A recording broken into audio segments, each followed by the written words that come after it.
Assalamualaikum dan salam Sarawakku sayang, bersama saya Nur Iqmal Hamjani. Tumpuan berita, Gabungan Parti Sarawak GPS sentiasa bersiap siaga untuk menghadapi segala kemungkinan dalam pilihan raya umum ke-15 PRU15 kelak. Timbalan Premier Sarawak Datuk Amar Awang Tengah Ali Hassan berkata GPS akan meletakkan calon bagi kesemua 31 kerusi sekaligus, memastikan kemenangan besar untuk seluruh Sarawak. Itu terpulanglah kita mengamalkan demokrasi, negara demokrasi, siapa-siapa pun boleh bertanding. Ya. Walaupun kita GPS, kita akan meletakkan calon kita di semua kawasan, 31 kawasan. Dan kita bersedia untuk menghadapi apa juga kemungkinan yang berlaku. Ya, bukan saja lawas, kita nak coba pastikan kemenangan yang besar untuk seluruh Sarawak ini. Beliau berkata demikian ketika ditemui media selepas menyempurnakan Sarawak Kitchen and Gerai, Industri Kecil dan Sederhana IKS di tebingan Sungai Sarawak Kuching pada Jumaat. Sementara itu, Datuk Amar Awang Tengah menambah program Sarawak Kitchen and IKS yang dianjurkan sempena Sarawak Regatta Kuching Waterfront 2022 itu merupakan program promosi dan jualan produk oleh usahawan Sarawak. Jelasnya, sebanyak 52 gerai usahawan yang terlibat dalam program berkenaan dan ia adalah sebahagian daripada cara untuk memperkenalkan produk tempatan kepada pelancong asing. Dan inilah masa untuk pengusaha-pengusaha kita untuk terlibat ya, dalam bidang perniagaan. Kita nampak di sana macam-macam jenis makanan, ya, seronok juga, ya, dan makanan-makanan tradisi yang moden pun ada. Jadi ini juga merupakan satu venue untuk kita nak mempromosikan jenis-jenis makanan yang ada di Sarawak ini. Kerana maklumlah, Regatta ini banyak pengunjung-pengunjung daripada luar datang juga daripada negara-negara lain. Turut hadir penasihat Kementerian Perdagangan Antarabangsa, Industri dan Pelaburan Sarawak Mintred, Datuk Muhammad Naruddin Majais dan Pemangku Setiausaha Tetap Mintred Zulkarnain Mason. Berita seterusnya. Pemberian surat hak milik tanah merupakan suatu perkara yang paling dekat di hati rakyat. Timbalan Menteri Perancangan Bandar, Pentadbiran Tanah dan Alam Sekitar Sarawak, Datuk Lim Talif Saleh berkata, Kerajaan Sarawak sentiasa mengiktiraf Tanah Hak Adat Bumi Putera NCR milik rakyat. Menurutnya, kerajaan negeri telah memperkenalkan program pengukuran tanah NCR, inisiatif baharu pada tahun 2010 dan dilaksanakan secara 2 peringkat. Beliau berkata demikian semasa majlis penyerahan surat hak milik tanah Seksyen 18 KTN bagi kawasan Dun Bukit Bergunan di Sri Aman pada Jumaat. Datuk Len menambah peringkat pertama ialah pengukuran perimeter dan pewartaan di bawah Seksyen 6 Kanun Tanah Negeri KTN sebagai Rizab Komunal Bumi Putera Pertanian. Manakala pada peringkat kedua pula katanya pengukuran secara lot individu dan pengeluaran surat hak milik tanah di bawah Seksyen 18 KTN akan dilaksanakan.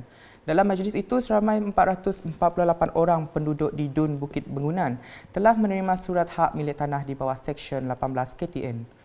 Penerimaan surat hak milik tersebut telah diserahkan kepada Wakil Ketua Kaum tempat masing-masing yang melibatkan kawasan Batu Rusai, Panggau, Sungai, Bakong, Sungai Lekok, Jalan Empelajau Jungkong, Kampung Baur dan Tanjung Bijat Lingga. Hadir sama Timbalan Menteri Pendidikan, Inovasi dan Pembangunan Bakat Sarawak, Datuk Francis Harden Hollis, Adun Bukit Bergunan, Datuk Mong Dagang, Adun Lingga, Dayang Norazah Awang Sohor serta tetamu jemputan yang lain. Kelaporan berikutnya. Kelab Sukan Lumba Salui Lukut bersama Kelab Terendak melepaskan kerinduan peminat sukan tradisi Salui Lukut dengan menganjurkan siri jelajah Salui Lukut P213 Mukah. Siri kedua jelajah itu diadakan dari 20 hingga 30 Oktober 2022 di Padang Bola Sepak Kampung Telian membabitkan sejumlah 300 salui lukut dari Mukah, Miri, Saribas dan Betung. Perasmian jelajah itu disempurnakan oleh Timbalan Menteri di Jabatan Perdana Menteri Hal Ehwal Sabah dan Sarawak, Datuk Hanifah Hajar Taib pada Jumaat. Selain untuk mengumpul peminat-peminat sukan ini dan menggalakkan aktiviti sihat, penganjurannya juga untuk mengetengahkan bakat-bakat penduduk tempatan terutama generasi belia dalam sukan-sukan tradisi. Sebelumnya, siri pertama jelajah itu diadakan di Kampung Jebungan dari 2 hingga 4 Ogos 2022 dengan penglibatan 192 salui lukut. Manakala perlawanan akhir iaitu siri ketiga akan diadakan di Kampung Penat, Mukah bagi menobatkan raja dan juara harapan Liga Siri 1, 2 dan 3. Terdahulu, Datuk Hanifah Hajar Taib berkesempatan merasmikan pembukaan Pasaraya Kim Hope Cawangan Mukah. Selepas menyempurnakan perasmian dengan memotong ribbon dan menyaksikan tarian singa, Datuk Hanifah dibawa meninjau barangan yang dijual di pasaraya berkenaan. Berita selanjutnya. Kerajaan Sarawak memperuntukkan dana sebanyak RM50,000 menerusi program transformasi luar bandar RTP untuk menaik taraf sekolah kebangsaan SK Selanjan. Ahli Dewan Undangan Negeri Adun Bukit Bengunan, Datuk Mong Dagang berkata kelulusan peruntukan itu menunjukkan keprihatinan kerajaan negeri dalam membantu menyediakan kemudahan pendidikan yang sempurna. Katanya meskipun sektor pendidikan di bawah Kerajaan Persekutuan, namun kerajaan negeri terus komited membantu dalam pelbagai aspek. Beliau berkata demikian semasa majlis merarau di Dewan Serbaguna SK Selanjan, Sri Aman pada Jumaat. Sementara itu, beliau mahu ibu bapa di kawasan berkenaan menitik beratkan pendidikan kepada anak masing-masing.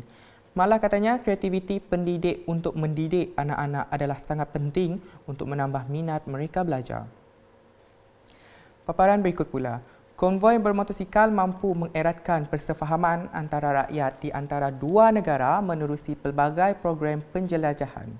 Ahli Dewan Undangan Negeri Adun Simunjan Aula Dris berkata ia mampu tercapai menerusi pelbagai program termasuk penjelajahan lokasi menjadi tarikan pelancong. Jelasnya antara program itu adalah Berkarait to Malaysia yang bermula dari Pontianak, Sosok, Entikong, Simunjan dan seterusnya ke Kuching. Sebelum itu, beliau telah menyambut ketibaan konvoi bermotosikal Kelab Blasting Ridger, Khatulistiwa, Pontianak, Indonesia, Kelab Ukhuwah Brotherhood Kuching dan Motor Besar Kelab Pontianak ke Simunjan pada Jumaat.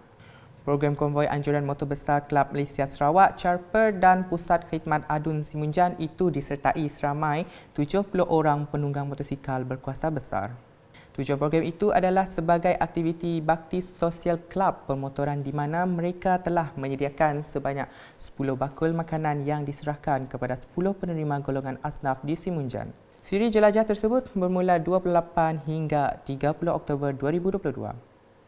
Sementara itu, pilihan raya umum ke-15 PRU15 ini bakal menyaksikan kira-kira 3.8 juta pengundi muda berusia 18 tahun ke atas iaitu generasi Z yang lahir ketika era letusan teknologi maklumat IT serta membesar sebagai celik IT dan rata-rata adalah pakar media sosial membuang undi buat pertama kali. Timbul persoalan tentang kematangan pengundi muda dalam membuat pilihan terutama di tengah-tengah ledakan pelbagai maklumat termasuk cerita-cerita rekaan yang dilihat pemerhati mampu mempengaruhi trend undi generasi Z ini. Hasil tinjauan wartawan Unit Komunikasi Awam Sarawak UKAS rata-rata mengatakan pengundi muda berusia 18 tahun ke atas wajar untuk dilaksanakan agar dapat memberi kesedaran kepada kaum belia supaya mampu melahirkan bakal pemimpin yang matang dan berkualiti. Pandangan saya mengenai golongan belia yang pergi mengundi ini sebenarnya wajar dilaksanakan kerana dapat memberi kesegaran dari segi kepimpinan parti politik dengan mengubah gaya politik lama dan dasar kerajaan dalam jangka masa yang panjang. Selain itu, golongan belia yang turun mengundi ini mampu melahirkan bakal pemimpin yang matang dan berkualiti. Namun jika mereka ini tidak diberi peluang dari sekarang, maka proses untuk melahirkan pemimpin muda sebagai pemacu politik negara akan mengambil masa yang lama. Jadi jika tidak sekarang, bila lagi, kan?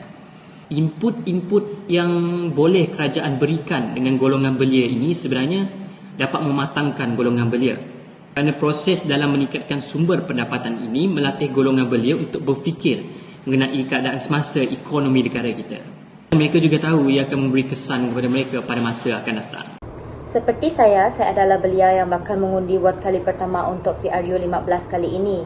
Bagi saya amat penting untuk belia tersebut mengenali ciri-ciri kepimpinan yang ada pada calon yang akan diundi oleh mereka kelak. Seperti yang kita sedia maklum bahawa banyak inisiatif yang telah disediakan oleh Kerajaan Sarawak untuk diberikan kepada golongan belia, khususnya golongan belia yang melanjutkan pelajaran di Semenanjung Malaysia lah. Contohnya seperti IGPS, iaitu inisiatif graduan pulang ke Sarawak. Semasa pandemik COVID-19 yang lalu, Kerajaan Sarawak juga mengambil inisiatif untuk memberikan bantuan dari segi makanan kepada pelajar yang terkandas semasa Perintah Kawalan Pergerakan PKP. Kerajaan juga mengambil inisiatif untuk membawa pulang semua anak-anak Sarawak secara berperingkat kembali ke pangkuan keluarga mereka.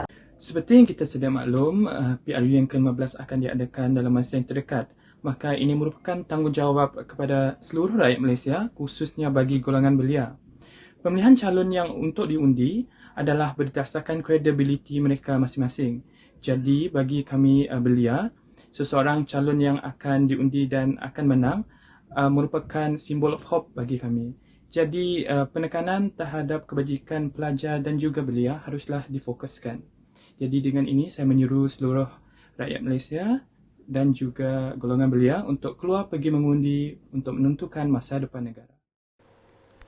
Sekian edisi Tengah Hari bersama saya Nur Iqmal Hamjani. Berita lebih lanjut boleh didapati di semua platform media sosial UKAS, termasuk portal ukas.sarawak.gov.my dan UKAS channel YouTube.